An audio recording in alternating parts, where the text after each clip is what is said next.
Hi, this is your instructor again, Kushal Khimani. Chapter 1, Improving Your Speech.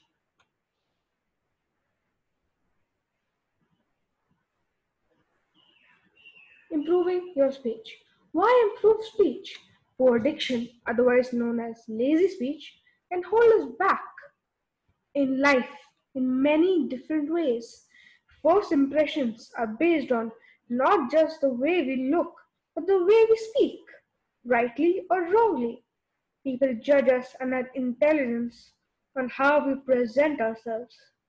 We may look $1 million, but if when we open our mouths we speak ungrammatically or have poor diction or credibility may immediately take a dive. It universally accepted that being a powerful communicator is a good quality to cultivate if you want to get on in life and climb the ladder to success. Like I said, if we don't put effort on our vocal cord presentation as we do into our physical presentation, then we are only enhancing part of our identity. When we go for interviews or most fields of work may tend to dress the part by donning a suit and looking business like and formal in our dress, according, of course, to what job we are aiming to get. But if we then open our mouth and say, I really want a no job instead of new, for example, or I done a course in English, we immediately lose credibility. If we add to poor grammar, poor diction, and our potential and value may plummet. In the eyes of others, we may have all qualifications on paper, but if we don't speak powerfully or with authority, then we are limiting our means of expressing and imparting the knowledge we have. Sadly, poor speech is very common in society today. Less time is spent in schools in the promotion of good diction, and unless people have private elocution, known now as voice training, they may end up with a good many certificates or degrees, but very poor vocal skills. And that might be the difference between excelling in your chosen career and being overlooked in preference or someone who has the ability to express themselves powerfully, clearly, and authoritatively. I realize this is not in all walks of our life.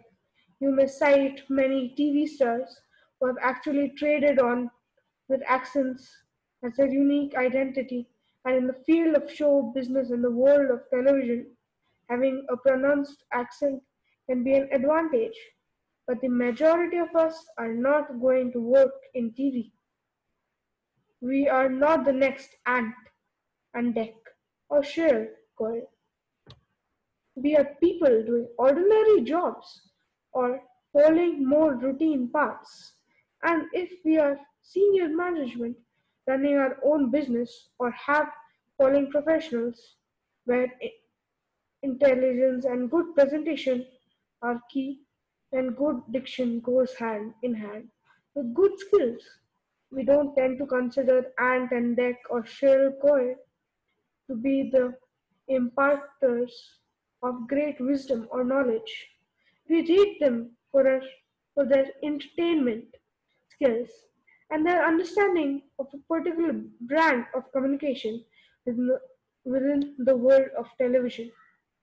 But if we are looking for a thing from a receptionist or office manager to a barrister, accountant, or consultant, we do tend to want them to have powerful, clear diction.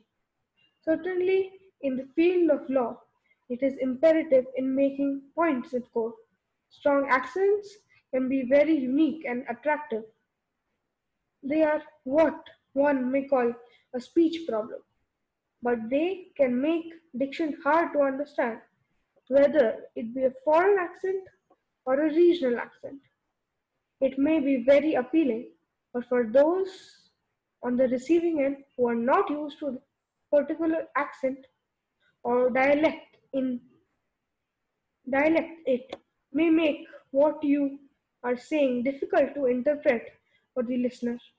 Therefore, having good, clear, received pronunciation or BBC English, as it used to be termed, it can give you a definite advantage. But I like my accent. I can hear you protest, of course, and I stress there is nothing wrong with having it. But I suspect that if you have purchased this course, you have an interest in reducing your accent or improving your diction. I will attempt to set out there some of the ways that you can do this. Thank you. See you in the next session.